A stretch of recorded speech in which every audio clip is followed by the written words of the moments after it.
The chandeliers of the Ashford estate cast a golden, deceptive glow over the most powerful crime families on the eastern seaboard.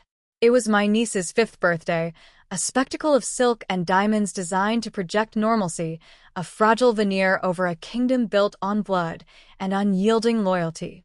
I stood at the head of the grand staircase, a silent sentinel, watching the velvet-draped guests mingle below. Each smile was a mask, concealing ambition, envy, or the kind of abject fear that makes a man betray his own soul. I was Dominic Rousseau, the man who held the city's pulse in a chokehold, and tonight, the air itself tasted of treachery. From the periphery, I saw her, a tiny storm cloud against the sea of opulence. Rosie, the maid's daughter, a quiet child with eyes that seemed to see through the very fabric of the facade. Her mother, Clara, kept her head down, cleaning spilled champagne with meticulous, practiced care, never once meeting the gaze of the cruel elites who mocked her very existence with whispered barbs and pointed glances. I had a soft spot for them, a weakness in my armor that I had never been able to shake. The child's presence was a reminder of a world untouched by the rod I governed, a world of simple truths and raw instinct. Suddenly, the music faltered in my ears. Rosie broke from her mother's side, a blur of worn cotton against the shimmering gowns, and scurried towards me. Her small hand tugged at my tailored trousers, a touch so light, yet so urgent it silenced the cacophony of false laughter in my mind. The guests tittered in annoyance at the interruption, their disdain palpable. Vivian, my fiancée, shot a venomous glare at Clara, a silent promise of retribution for the social faux pas. "Mr. Rousseau," Rosie whispered, her voice trembling like a leaf in a storm, yet carrying an urgency that cut through the noise. "The funny men. They're in the cellar. They put the loud things in the pretty boxes." Her words were a bucket of ice water thrown directly into my face. The funny men were the ones dressed as waiters, the ones with hands that were too steady, eyes that were too watchful. The loud things in the pretty boxes were hidden beneath the mountain of gifts for the children. In that single, devastating instant, the music, the laughter, the glittering facade dissolved into a single, chilling, concrete thought. A bomb. Not just any bomb, but a precision strike. A direct hit on the entire Rousseau dynasty, wrapped in the innocuous bow of a child's birthday celebration. The revelation struck me with the force of a physical blow. My mind, trained for decades to process threats in milliseconds, began to race. The cellar was the weak point, the one area not fully swept by my security detail because it was deemed low risk. The gift table was the epicenter of the party, the place where every key member of my family would gather for the ceremonial cutting of the cake. It was a textbook operation, elegantly simple and devastatingly effective. The only variable they had not accounted for was the quiet, observant daughter of a housemaid. I felt the cold fire of rage begin to simmer in my veins, but I forced it down, channeling it into icy control. I could not afford panic. Not here. Not now. I looked down at Rosie, her large, frightened eyes searching mine for reassurance. She had just handed me the key to my own survival, and she had no idea of the magnitude of her gift. I knelt, bringing myself to her level, my voice a low, gentle rumble that only she could hear. "You did good, little one. Very good. Now, I need you to go back to your mother and not say a word to anyone. Can you do that for me?" She nodded, a single, jerky motion, and scurried back to Clara, who looked on with a mixture of terror and confusion. I straightened my jacket, the fabric feeling like a straitjacket against my suddenly constricted chest. I caught the eye of my underboss, Dante, and gave him an almost imperceptible nod. He was a man who had been with me for a decade, a man whose loyalty I had never questioned. But as his eyes met mine, I saw something flicker in their depths.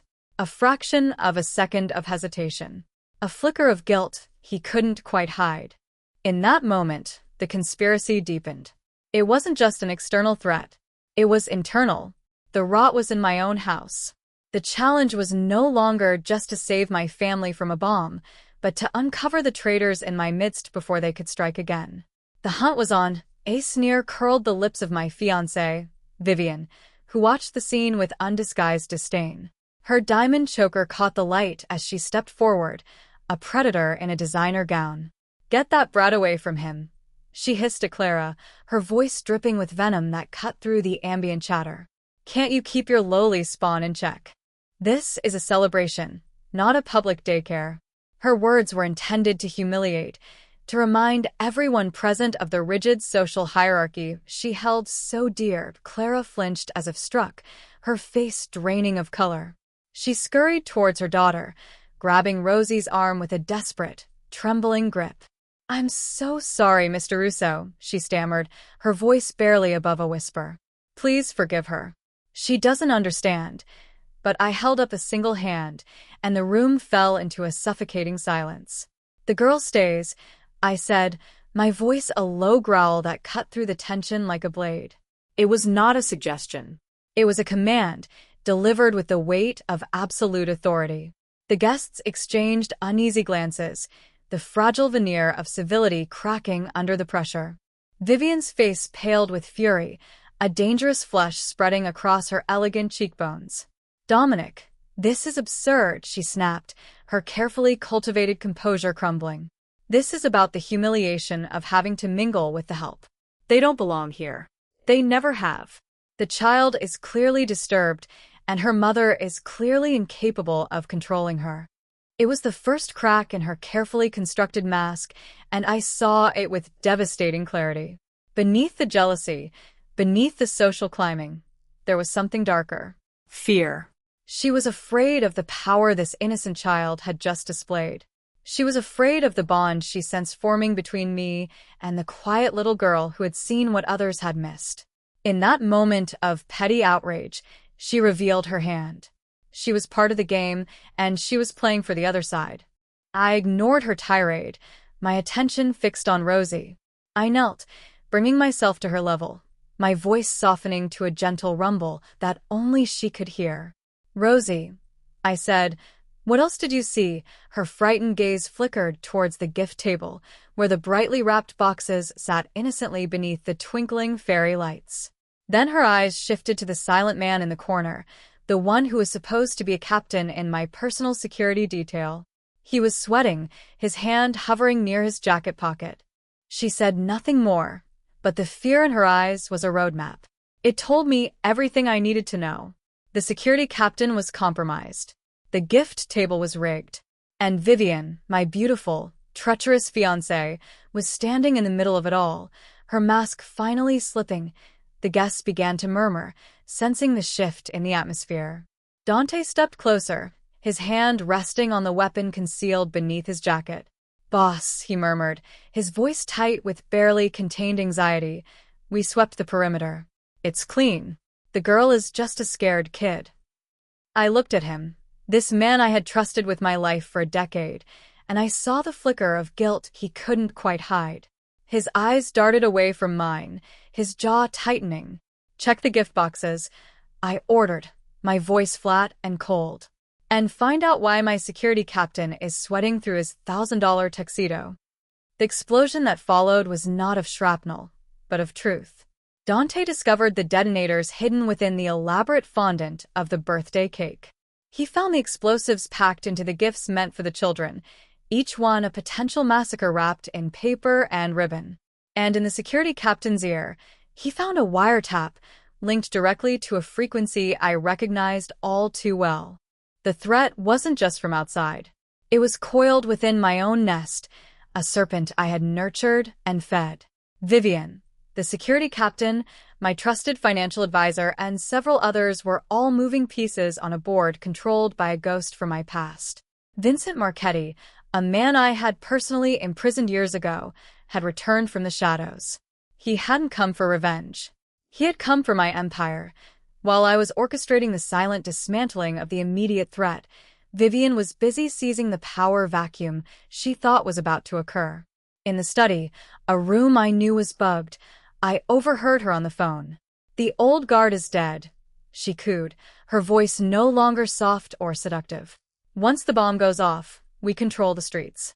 The Russo name will be nothing but a memory." She was calm, ambitious, and utterly ruthless. My fiancée wasn't just a viper. She was the queen of them, and she had been playing me from the very beginning. I watched through the crack in the door as she ended the call, a cold smile playing on her lips. She smoothed her gown and turned towards a mirror, adjusting her hair with the practiced ease of a woman who believed she had already won. She had no idea that the tables were about to turn. The birthday party continued, a chilling performance of joy and celebration while I orchestrated a silent war behind the scenes. The guests laughed, drank champagne, and admired the elaborate decorations, completely oblivious to the bombs hidden beneath the gift table and the traitors standing among them. I moved through the crowd like a ghost, my smile fixed in place, my eyes cataloging every face, every gesture, every whispered conversation.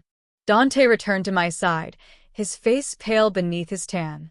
"Boss," he murmured, his voice barely audible above the string quartet, "the gift boxes are rigged. See, 4. Enough to level the entire ballroom. The detonators are wired to the cake cutting. Whoever lights the candles triggers the explosion." I felt the cold fire of rage spread through my veins, but I kept my expression neutral. "And the captain?" Dante's jaw tightened. "He's gone. Disappeared about 10 minutes ago. We found his earpiece in the men's room, still transmitting. He's been feeding information to the enemy for months." Months. The word echoed in my mind like a death knell. For months, this man had been in my inner circle, attending my meetings, guarding my family, eating at my table. And all the while, he had been working for Vincent Marchetti, waiting for the perfect moment to strike. I excused myself from the gathering, my hand finding the familiar weight of the pistol holstered beneath my jacket. In the study, I activated the hidden surveillance system I had installed years ago, a precaution I had hoped I would never need. The screens flickered to life, revealing every corner of the estate. The ballroom, the kitchen, the hallways, the cellar. And the study, where Vivian was still on the phone, her voice dripping with triumph. "The old man is clueless," she said, her tone almost bored. "He's been completely distracted by that pathetic little girl and her worthless mother. It's almost too easy." My blood turned to ice. I watched her pace the room, her designer heels clicking against the marble floor. She was speaking to someone on the other end, someone who was giving her instructions. "No, the explosives are in place. The captain handled it personally.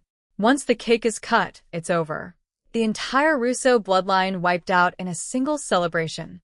She paused, listening to the response.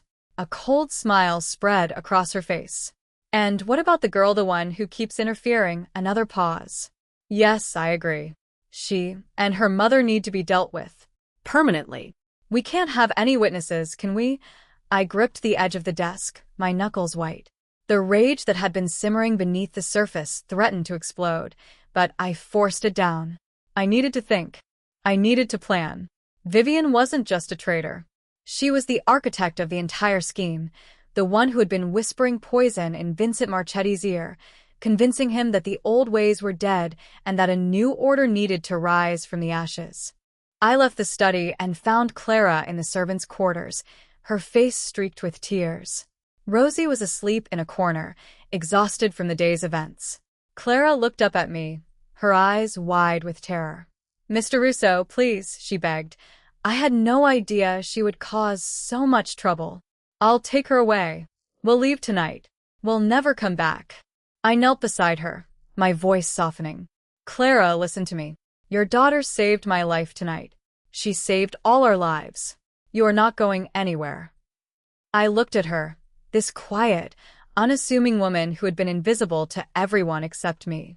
"But I need your help. I need to know everything you've seen, everything you've heard." Clara hesitated, her gaze flickering to her sleeping daughter. Then she began to speak, her voice trembling but determined. She told me about the security captain's late-night meetings, the strange men who had been coming and going from the cellar, the whispered conversations she had overheard while cleaning the study. She told me about the safe house, the one where Leo's family was being held, the leverage they had over my most loyal lieutenant. "Please, Mr. Russo," she begged, tears streaming down her face. "They said they'd kill them if I said anything. But I couldn't let you die." You were the only one who was ever kind to my Rosie." Her loyalty was a shocking contrast to the greed of the elites, a stark reminder of the battle I was waging. This wasn't just a war for power. It was a war for the soul of the city, a battle between the corrupt and the loyal, the greedy and the faithful. Clara had risked everything to protect me, and I would not let her sacrifice be in vain. I gave her a promise, a vow spoken in a room of steel and shadow. "They will not lay a hand on your daughter," I said, my words harder than diamonds. "But you are going to help me burn their world down." Clara was the key I had been missing, the quiet observer in a world of loud deceivers. She knew the schedules of the guards at the Marchetti safe house, the rotation patterns that shifted like clockwork every 6 hours. She knew the code phrases used to gain entry, the blind spots in their surveillance, the exact location of the room where Leo's wife and daughter were being held. Her courage in the face of terror was the weapon I would use to dismantle the entire Marchetti scheme. I sat with her in the dim light of the servants' quarters, her voice barely a whisper as she recounted every detail she had overheard. The men who came and went spoke freely in front of her, assuming she was nothing more than furniture.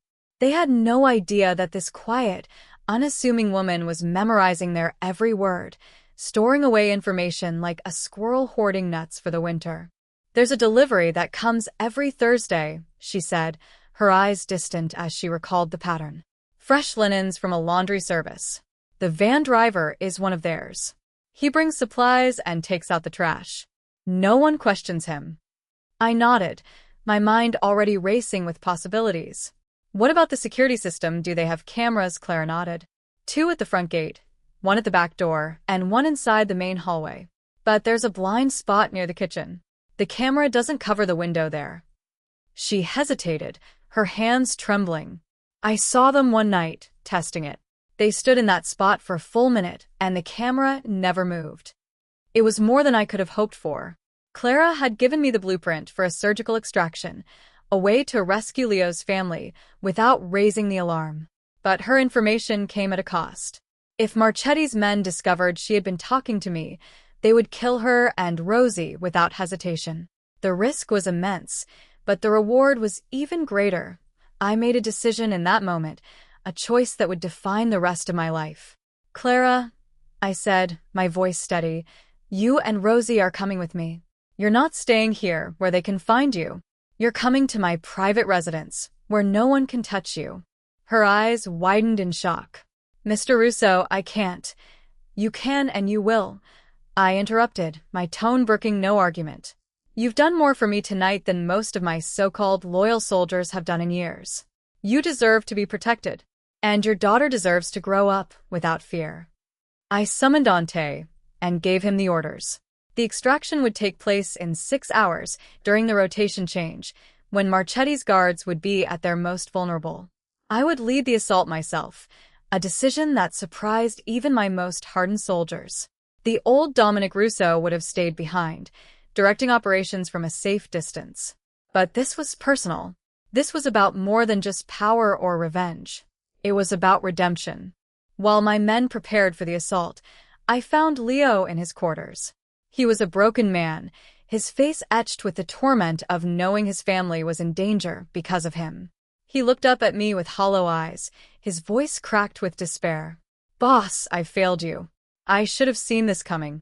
I should have protected them." I sat down across from him, my voice softening. "Leo, you didn't fail me. They used your family to manipulate you. That's not weakness. That's humanity. And I'm going to bring them back." His eyes filled with tears, but he blinked them back. "You don't have to do this. It's my mess. I should be the one going in." "Leo, listen to me," I said, my voice hardening. "I need you here. I need you to hold the fort, to keep things running while I'm gone. If anything goes wrong, if Marchetti tries to make a move while I'm occupied, you're the only one I trust to stop him." Leo straightened, a flicker of purpose returning to his eyes. "I won't let you down, boss. I swear it." I clasped his shoulder, a gesture of solidarity. "I know you won't." The hours passed like centuries. I reviewed the extraction plan with my men, going over every detail until I could visualize it in my sleep. Clara was taken to my private residence, along with Rosie, who slept through the entire journey, oblivious to the danger she had escaped. I made sure they were safe, surrounded by my most trusted guards. And then it was time. The assault on the Marchetti safe house was not an assassination. It was a rescue mission, a surgical strike designed to retrieve the innocent and neutralize the guilty. We moved through the night, silent shadows against the industrial backdrop of the city's forgotten edges. I led the charge myself, clad in tactical gear, a ghost of the monster they thought they were trying to kill. The guards fell like wheat before a scythe. They were not prepared for the wrath of a man defending his empire and the simple family who had shown him the truth. We found Leo's wife and daughter in a concrete cell, their faces streaked with tears, but their spirits unbroken. The little girl, with eyes as bright as Rosie's, looked up at me with confusion and hope. "Are you the boss?" she asked, her voice small but steady. "Yes," I said, scooping her into my arms. "And I'm here to take you home." The feeling of saving them, of protecting this innocent life, was a balm to the gnawing void in my soul. It was a stark contrast to the cold calculation of my normal operations, reminder of why I had built this empire in the first place. Not for the power, not for the money, but for the ability to protect the people I loved. The safe house fell in a matter of minutes. My men moved with precision, the kind of brutal efficiency that came from years of training and a lifetime of survival. The Marchetti guards never stood a chance. They were scattered, disorganized, their arrogance making them sloppy. They had assumed no one would dare to strike at them directly, that the Russo Empire had grown too soft, too comfortable. They were wronged. I found Leo's wife, Elena, huddled in the corner of a concrete cell, her arms wrapped protectively around her daughter, Isabella. The little girl looked up at me with wide, frightened eyes, her small body trembling.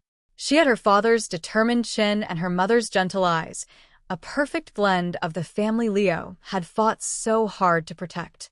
"Are you the boss?" Isabella asked, her voice small but steady. I knelt before her, my tactical gear creaking with the movement. "Yes," I said, my voice softer than it had been in years. "And I'm here to take you home." Elena sobbed with relief, reaching out to touch my face, as if to confirm I was real. "Thank you, Mr. Russo. Thank you. We thought we were going to die here." "We thought. You're safe now," I interrupted, gently lifting Isabella into my arms. The weight of her was surprising, a small, fragile bundle of life that somehow carried the hope of an entire family. "No one is going to hurt you again." The extraction was clean, textbook perfect. We moved through the warehouse like shadows, leaving behind a trail of unconscious guards and shattered illusions. By the time Marchetti's reinforcements arrived, we were already gone, disappearing into the labyrinthine streets of the city's underbelly. The ride back to the estate was silent, punctuated only by Isabella's soft breathing as she fell asleep in my arms. Elena sat beside me, her hand clutching mine as if I were the only anchor in a storm. "Leo doesn't know," she whispered. "He doesn't know we're safe. He will soon," I assured her. "We're taking you to him now." When we arrived at the estate, Leo was waiting at the gates, his face etched with a desperate hope he had been trying to suppress for weeks. The moment he saw Elena and Isabella step out of the vehicle, he broke. He ran towards them, his composure crumbling as he wrapped his arms around his family, sobbing with relief. I stood back, watching the reunion, a strange warmth spreading through my chest, but the warmth was short-lived. The war was not over. Vincent Marchetti was still out there, and Vivian was still scheming in the shadows. The extraction had bought me time, but it had also escalated the conflict. Marchetti would not take this defeat lightly. He would retaliate, and he would do it with a vengeance.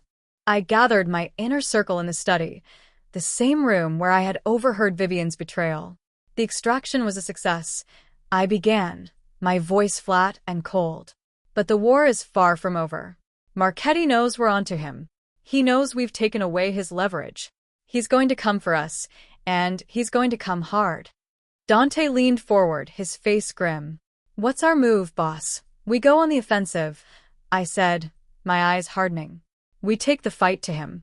I want everything on Vincent Marchetti. His safe houses, his distribution networks, his money trails.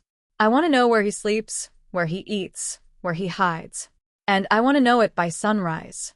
The room erupted into motion, my men scattering to carry out my orders. I turned to Leo, who was still holding his daughter's hand, his face pale but resolute. Leo, you're with me.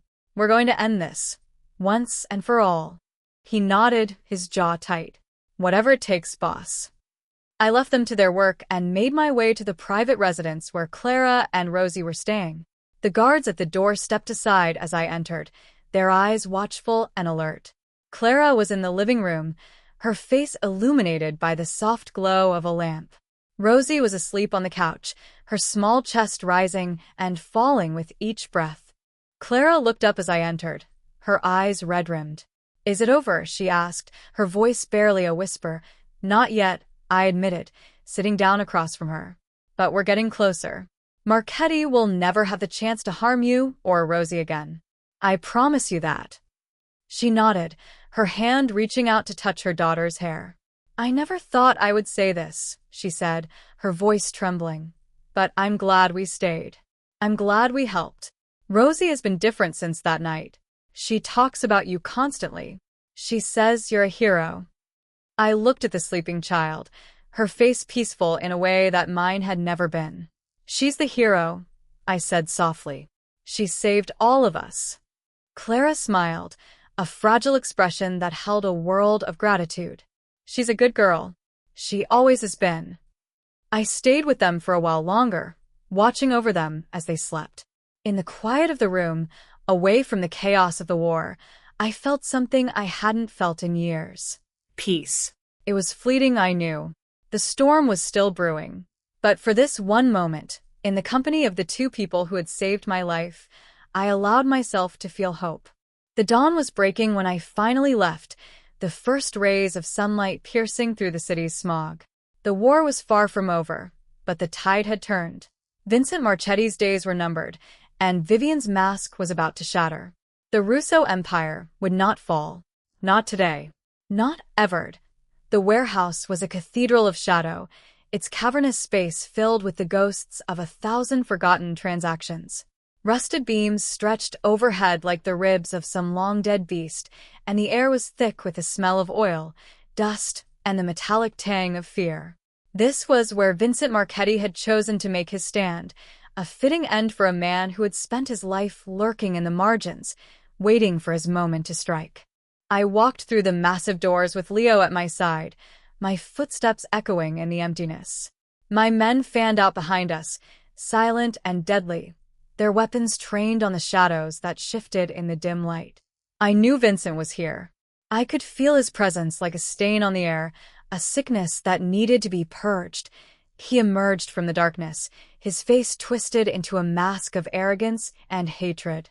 Beside him stood Vivian, her designer dress a mockery of the carnage she had intended to unleash. She looked at me with cold fury, her lips pressed into a thin line of contempt. And behind them, my former financial advisor, a man I had trusted with my fortune, cowered like a beaten dog. "You were supposed to die in a glorious explosion, Dominic," Vincent sneered, his voice echoing in the cavernous space. "The old ways must end. A new era of commerce, not honor. You're a relic, clinging to a code that died with your father." I looked at him, this man who had been my enemy for longer than I cared to remember. He was smaller than I remembered, diminished by his own greed. His eyes darted nervously, unable to hold my gaze for more than a moment. "You're wrong, Vincent," I said, my voice flat and cold. "The old ways are the only ways. Honor, loyalty, family. These aren't relics. They're the foundation of everything I've built." Vivian stepped forward, her heels clicking against the concrete floor. "Spare us the sermon, Dominic. You're a thug with a fancy suit. You always have been. The only difference is that you got lucky. You found a child who saw something she shouldn't have, and now you think you're invincible." I turned to her, my gaze hardening. "You are the architect of this betrayal, Vivian. You used my name, my resources, my life to climb a ladder you didn't deserve. You whispered poison in Vincent's ear, convinced him that you could take my empire from me. And you would have succeeded, if not for a 5-year-old girl who saw through your lies. Vivian's mask slipped for a moment, a flicker of uncertainty crossing her features. Then she laughed, a brittle sound that echoed off the walls. You have no idea what you're dealing with, Dominic. This isn't just about power. It's about legacy. I was never going to be just your trophy wife. I was going to be the one who took everything from you. And I would have succeeded, if not for that pathetic little brat. The words hung in the air like poison, and I felt the cold fire of rage spread through my veins. You're done, I said, my voice barely above a whisper. You, Vincent, and everyone who stood with you. You're done. Vincent laughed, a harsh, grating sound. You think you can threaten us? You're outnumbered, Dominic. Your men are good, but mine are better. I've been planning this for years. I know every move you're going to make before you make it. I smiled, a cold expression that didn't reach my eyes. That's where you're wrong, Vincent. I don't make moves. I make responses. And the only response you're going to get from me tonight is absolute retribution. I raised my hand, and my men moved like shadows, surrounding Vincent's forces with terrifying speed. The warehouse erupted into chaos, gunfire echoing off the walls as the two sides clashed. But Vincent's men were scattered, disorganized, their morale shattered by the sudden reversal. They had expected an easy victory. They had expected to find me broken and desperate. Instead, they found a man who had already won. Vivian screamed as Leo grabbed her, dragging her away from the carnage. Vincent tried to run, but I was faster. I caught him by the collar, slamming him against a concrete pillar. His eyes widened with terror, the arrogance draining from his face like water from a cracked vessel. Please, he begged, his voice trembling. Please, Dominic. I'll give you anything. Money, territory, anything you want. Just don't kill me. I leaned in close, my voice a whisper in his ear. You're not getting off that easy, Vincent. Death would be a mercy. And I'm not in the mood to be merciful. I shoved him to the ground, watching as my men dragged him away. His empire was in ruins, his allies scattered, his legacy destroyed. Vincent Marchetti was no longer a threat. He was a cautionary tale, a lesson in the cost of ambition without honor. I turned to Vivian, who was struggling against Leo's grip, her face twisted with rage and humiliation. You thought you could take everything from me? I said, my voice cold. You thought you could use my name to build your own empire. But you were wrong. You were always wrong. Vivian spat at my feet, her eyes blazing with hatred. You're nothing, Dominic. A monster in a suit, surrounded by other monsters. You think you've won, you've lost everything. Your fiancé, your allies, your trust. You're alone. I shook my head, a ghost of a smile on my lips. You never really knew me, Vivian. You saw what you wanted to see. A man to use, a name to leverage. But you never saw the real Dominic Russo. You never saw the man who protects the innocent. And you never saw the man who destroys the guilty. I turned away from her, leaving her to the fate she had earned. The warehouse fell silent, the echoes of the battle fading into the night. The war was over. The traitors had been punished. But the true victory was still ahead, waiting for me in the arms of the little girl who had saved my life. The warehouse fell silent, the echoes of gunfire fading into the cold, empty night. My men moved with practiced efficiency, securing the perimeter and gathering evidence, their faces grim but satisfied. The battle was won, but the war had left scars that would take time to heal. I stood in the center of it all, my hands still trembling with the adrenaline that had carried me through the chaos. Leo walked up to me, his face a mask of barely contained fury. His eyes were fixed on Vincent, who was being dragged towards a waiting vehicle by two of my soldiers. Leo's hands clenched into fists at his sides, his knuckles white with the effort of restraint. Boss, he said, his voice low and rough. Let me have a moment with him. Just 1 minute. I looked at Leo, this man who had been my friend and my lieutenant for years, who had endured the agony of having his family ripped from him by Vincent's cruelty. I saw the pain etched into his face, the desperation to reclaim something that had been stolen from him. Make it quick, I said, my voice flat. We have other things to attend to. Leo nodded and walked towards Vincent, his footsteps heavy and deliberate. He stopped in front of the broken man, looking down at him with a gaze that could have frozen the sun. "You thought you could use my family as leverage," Leo said, his voice trembling with rage. "You thought you could break me. But you were wrong. I'm still standing. My wife and daughter are safe. And you're nothing." Vincent looked up at him, his face bruised and bloody, his eyes filled with a desperate, pathetic plea. "Leo, please. I was only following orders. Vivian was the one who planned it all. She said it was the only way to take down Russo. I didn't have a choice." The excuse hung in the air, hollow and meaningless. Leo leaned down, his face inches from Vincent's. "You always had a choice," he said, his voice barely above a whisper. "You chose greed. You chose power. And now you're going to pay for that choice." Leo straightened and stepped back, his jaw tight. He didn't strike Vincent. He didn't need to. The look he gave him was punishment enough, a silent condemnation that would haunt Vincent's nightmares for the rest of his life. I walked over to Leo, placing a hand on his shoulder. "You did well," I said quietly. "You showed restraint. That takes more strength than vengeance." Leo shook his head, his eyes glistening. "I wanted to kill him, boss. I wanted to make him suffer the way he made my family suffer." "But you didn't," I said. "And that's why you're a better man than him. That's why you're still standing." I turned away from Vincent, my gaze sweeping across the warehouse. My men were waiting, their faces expectant. "Secure the prisoners," I ordered. "I want them in holding cells until we decide what to do with them. And get me everything we have on Vivian Marchetti's network. I want to know every ally, every asset, every secret she thought she could hide." The men dispersed, leaving me alone with my thoughts. I walked through the warehouse, my footsteps echoing in the silence. The air was thick with the smell of gunpowder and sweat, the remnants of a battle that had reshaped the balance of power in the city. Vincent Marchetti was broken. Vivian was in custody. The traitors in my own ranks had been exposed and neutralized, but the victory felt hollow. I had spent so long fighting, so long surviving, that I had forgotten what it meant to live. The empire I had built was vast, but it was built on a foundation of fear and violence. And now, standing in the ruins of my enemy's last stand, I realized that I wanted something more. I left the warehouse and drove through the silent streets, my mind churning with thoughts of the future. When I arrived at my private residence, the guards at the gate stepped aside without a word.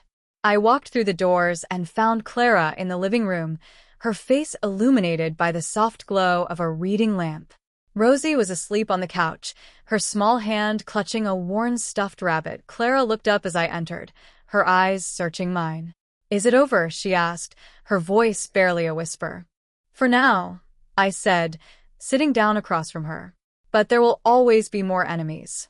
That's the nature of this life." She nodded, her gaze dropping to her daughter's sleeping face. "I never wanted this for Rosie," she said softly. "I never wanted her to grow up in a world of violence and fear. But she's different now. She's not afraid anymore. She knows you'll protect her." I looked at the sleeping child, her face peaceful and innocent. "She saved my life," I said. "She saved all our lives.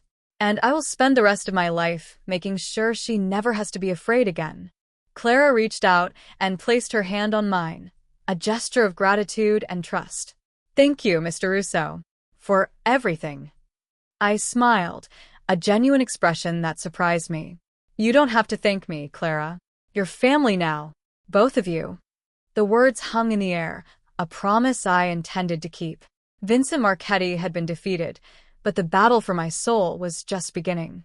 And in the quiet of the night, surrounded by the two people who had shown me the meaning of loyalty, I allowed myself to believe that I could be something more than just a monster in a suit. The weeks that followed were a strange, uneasy calm, like the eye of a hurricane. The city held its breath, waiting for the next storm, but I had no intention of letting the violence resume. The Russo Empire was consolidating, its enemies scattered and broken. And in the midst of it all, I found myself drawn to a quiet little girl who had changed everything, Rosie had settled into her new life with the adaptability of youth. She no longer flinched at the sight of armed guards or stared with wide eyes at the opulence of her surroundings. She had taken to wandering the halls of my estate, her small footsteps echoing on the marble floors, her curiosity unquenchable. She asked questions about everything, her mind sharp and eager, and I found myself answering them with a patience I had never known I possessed. I took her under my wing, a decision that surprised everyone, including myself. She was a natural leader, sharp and intelligent, with a gift for seeing through people's masks that rivaled my own. She had a knack for reading a room, for sensing the tension beneath the surface, and for knowing who could be trusted and who couldn't. She was the protégé I never knew I needed, a leader of a new generation that one afternoon I brought her to a high-level meeting, a sign of her rising status. The room fell silent as she walked in beside me, her small hand clasped in mine. The hardened men who surrounded the table looked at her with a mixture of curiosity and disbelief. They had heard the rumors, of course. The child who had saved the boss's life. The maid's daughter, who had become a fixture in the Russo household. "This is Rosie," I announced, my voice carrying the weight of absolute authority. "She'll be sitting in on our meetings from now on." The room erupted into murmured speculation, the men exchanging glances that ranged from amusement to suspicion. One of them, an old guard who had served my father, leaned forward, his weathered face creased with skepticism. "Boss, with all due respect, she's a child. What could she possibly contribute to a meeting like this?" I looked at him, my gaze flat and cold. "She has more tactical sense than most of you," I said, my voice laced with amusement. "And she hasn't even started kindergarten."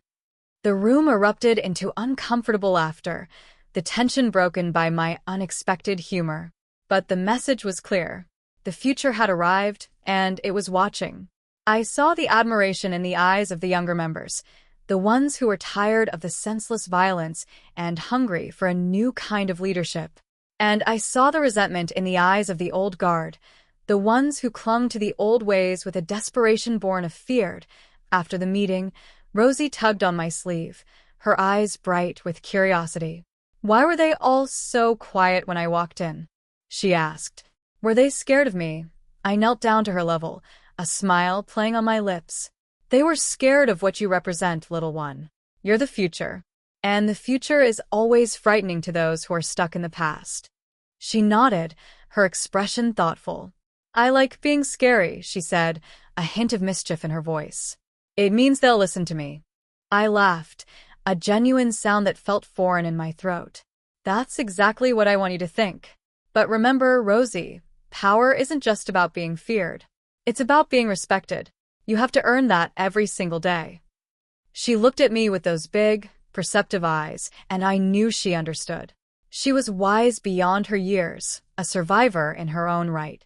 And I was determined to give her the tools she needed to thrive in a world that would never be kind to her. The days turned into weeks, and the weeks turned into months. Rosie flourished under my guidance, her confidence growing with each passing day. She became a fixture in the Russo Empire, a symbol of the new order I was building. Her presence softened the edges of the violence, reminding everyone that there was something worth protecting beyond the endless cycle of revenge. Vivian's name became a curse among my men, a cautionary tale of ambition run amok. Vincent Marchetti was a forgotten ghost, his empire dismantled, and his allies scattered. The Russo Empire was stronger than ever, but the cost of that strength weighed heavily on me. I had spent my life building walls, only to realize that walls could also become prisons. I found myself spending more and more time with Rosie and Clara, seeking refuge in their quiet company. Clara had become a trusted confidant, her calm presence a balm to my restless soul. Rosie was the light I had never known I was missing, a reminder of the innocence I had lost so long ago. One evening, as I sat on the terrace watching the sunset, Rosie came and sat beside me. She leaned her head against my arm, her voice small and soft.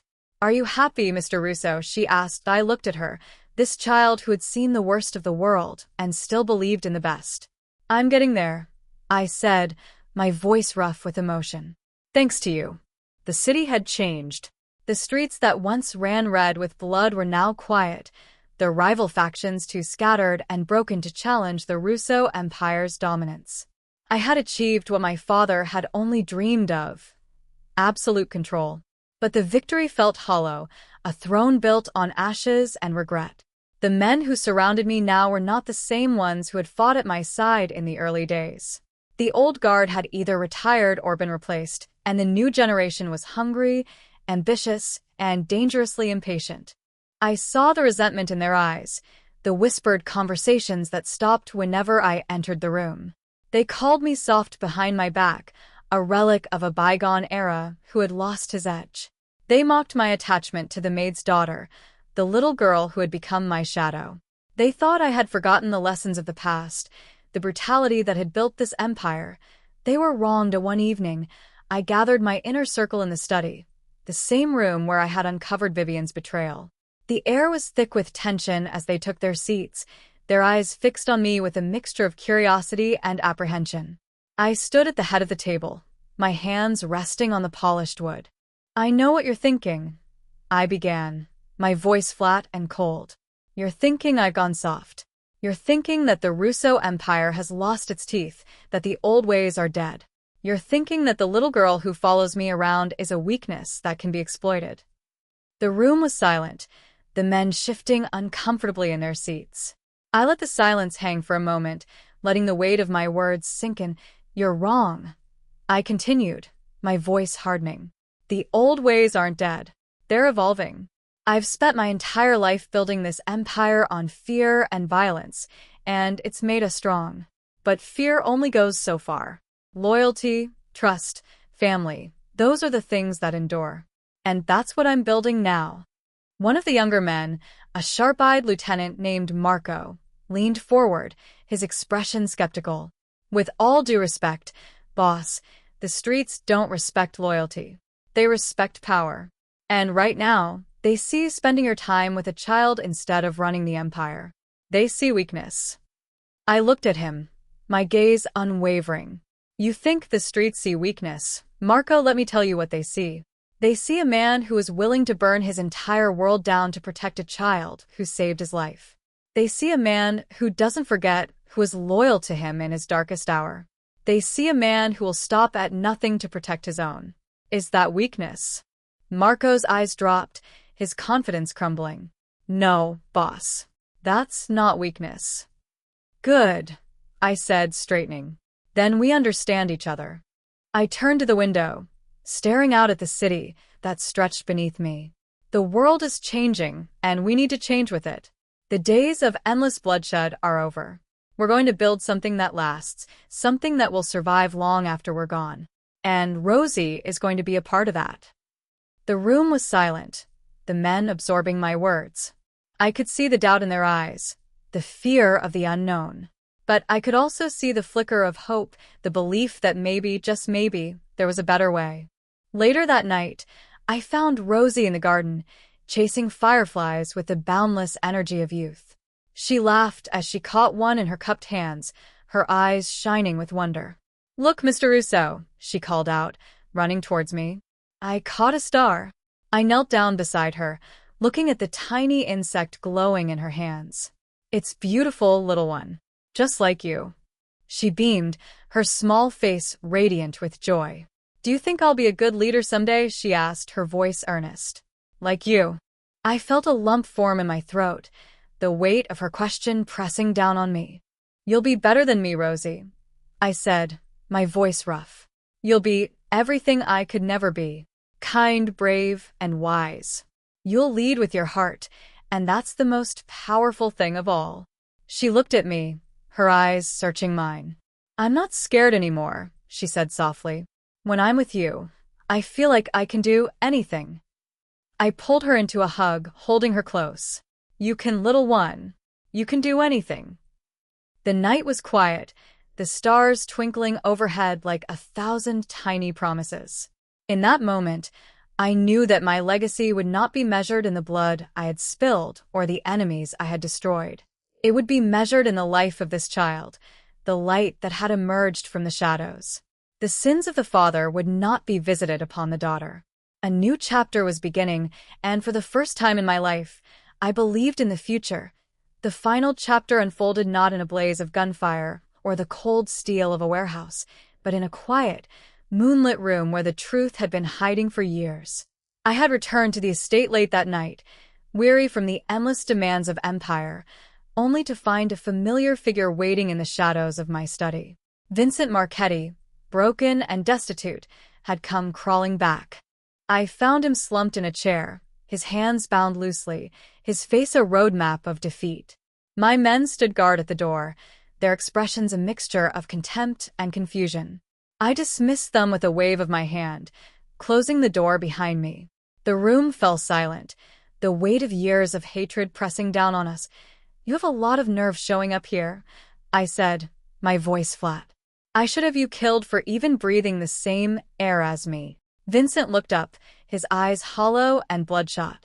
"I know," he said, his voice a rasping whisper. "I know I don't deserve to live. But there's something you need to know.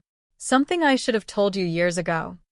I crossed my arms, my patience wearing thin. "Speak." Vincent took a shaky breath, his gaze dropping to the floor. "Rosie isn't a maid's daughter," he said, his words falling like stones into still water. "She's yours." The world stopped. The air left my lungs, and I felt the ground shift beneath me. "What did you say?" Vincent looked up, his eyes filled with a desperate, pathetic plea. "She's your daughter, Dominic.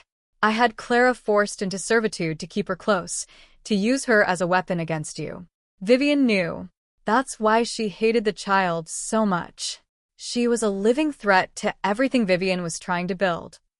I felt the rage surge through me, a tidal wave of fury and disbelief. "You're lying," I said, my voice dangerously low. "You're trying to save your own skin." Vincent shook his head, tears streaming down his face. "I wish I was lying, but I'm not. Clara was a young woman working in one of my establishments when you came through years ago. You were drunk, careless. You didn't even remember her. But she remembered you. And when she found out she was pregnant, I saw an opportunity. A child of Dominic Russo, raised in poverty, hidden in plain sight. The perfect leverage." I grabbed him by the collar, lifting him out of the chair. "You took my daughter from me," I hissed, my voice trembling with barely contained violence. "You took her mother and forced her into servitude. You used my own blood against me." Vincent choked, his face turning red. "I was going to tell you," he gasped. "I was going to use her to force your hand, to make you surrender the empire. But then she saved your life, and everything fell apart. I couldn't expose the truth without destroying myself." I released him, shoving him back into the chair. He collapsed, gasping for air. I turned away, my mind reeling. The child I had saved, the girl I had seen as my redemption, was my own daughter. The innocent little girl who had whispered a warning in my ear was the legacy I had never known I found Clara in the garden, her face illuminated by the soft glow of the moon. She was sitting on a bench, her hands clasped in her lap, her eyes distant. She looked up as I approached, her expression filled with a deep, sorrowful resignation. "You knew," I said, my voice breaking. "You knew she was my daughter, and you never told me." Clara nodded, tears streaming down her face. "I was ashamed, Mr. Russo. I was a maid, and you were a king. I thought you'd send her away. I thought you'd hate her. I thought you'd hate me." I knelt beside her, taking her hands in mine. "I could never hate you, Clara. And I could never hate her. She's the best thing that ever happened to me, and I didn't even know she was mine." Clara sobbed, her body shaking with relief and grief. "I wanted to tell you so many times, but I was so afraid. Afraid of what you would think of me. Afraid of what they would do to her if they found out." I pulled her into an embrace, holding her close. "You don't have to be afraid anymore," I said. "No one is ever going to hurt you or Rosie again. I swear it." The next morning, I found Rosie in her room, playing with the worn stuffed rabbit that had been her only comfort for years. She looked up at me with those bright, perceptive eyes, and I felt my heart crack open. "Good morning, Mr. Russo," she said, her voice cheery. "Are you okay? You look sad." I sat down beside her, my throat tight. I'm not sad, little one. I'm happy. Happier than I've ever been. I took her small hand in mine. Rosie, I have something to tell you. Something important. She looked at me, her expression curious and trusting. What is it? I took a deep breath, the words catching in my throat. I'm your father, I said, my voice barely a whisper. Your real father. And I'm never going to let you go. She looked at me for a long moment, her eyes searching mine. Then she smiled, a radiant, joyful expression that lit up her entire face. I knew it, she said, throwing her arms around my neck. I always knew you were my dad. I held her close, the weight of years falling from my shoulders. The sins of the father had been washed clean. The cycle of revenge was over. A new chapter had begun. I wasn't just the boss anymore. I was a father. And that was the most powerful title of all. The estate had never felt more like home. The marble halls that once echoed with the footsteps of traitors and the whispers of conspiracies now rang with the sound of a child's laughter. Rosie ran through the gardens, her small feet pattering against the stone paths, her voice a melody that chased away the shadows that had lingered for so long. I watched her from the terrace, a smile tugging at the corners of my mouth. Clara stood beside me, her hand resting on my arm, her eyes shining with tears of joy. She had been through so much, had endured so many years of fear and silence, and now she was finally free. We were all free. You were right, Clara said softly, her voice carrying the weight of 1,000 unspoken words. She's the best thing that ever happened to us. I turned to look at her, this woman who had carried my child in secret, who had raised her in the shadows, who had risked everything to protect her. We're the best thing that ever happened to her, I said. And we're never going to let her forget it. Rosie ran up to us, her cheeks flushed with exertion, her eyes sparkling with mischief. Dad, can we go to the park today? You promised we would go to the park. The word hit me like a physical blow, a reminder of the bond we had forged in the crucible of betrayal and redemption. I knelt down, scooping her into my arms. Of course we can, little one. We can go anywhere you want. She hugged me tight, her small arms wrapped around my neck. I love you, Dad, she whispered. I felt the tears prick at my eyes, a sensation I had not experienced in years. I love you too, Rosie. More than anything in this world. The days that followed were a blur of simple pleasures and quiet moments. I taught her to ride a bike, to read, to see the world not as a battlefield, but as a place of wonder and possibility. Clara and I grew closer, the shared history between us forging a bond that neither of us had anticipated. The old guard grumbled, of course. They whispered about the boss going soft, about the empire crumbling under the weight of sentimentality. But I paid them no mind. They didn't understand what I had learned. They didn't understand that true power wasn't measured in fear or bloodshed, but in the ability to protect the ones you love. Vivian and Vincent faded into obscurity, their names becoming cautionary tales whispered in the shadows. The empire I had built was still strong, but it was no longer driven by vengeance or greed. It was driven by something far more powerful: hope. One evening, as the sun set over the city, I sat with Rosie and Clara on the terrace. The sky was ablaze with color, a painting of gold and crimson that seemed to stretch into eternity. Rosie leaned against me, her head resting on my shoulder. Dad, she said, her voice soft and dreamy. Do you think we'll ever have to be scared again? I looked at her, this child who had been through so much, who had seen the worst of the world, and still believed in the best. No, little one, I said, my voice steady and sure. Not as long as I'm here. Not as long as we're together. She smiled, a peaceful expression that filled my heart with a warmth I had never known. The vendetta was over. The traitors were gone. And in their place we had built something new. Something lasting. A family. The city below us hummed with life, its streets no longer ruled by fear but by the promise of a better future. The Russo Empire would endure, but it would be different now. It would be a legacy of protection, not destruction. I looked at Clara, her face aglow in the fading light, and reached for her hand. She squeezed it, a silent promise of all the years to come. And in that moment, surrounded by the two people who had saved me from myself, I knew that I had finally found my peace. The sins of the father were forgiven. The cycle of revenge was broken. A new chapter had begun, and it was filled with nothing but light.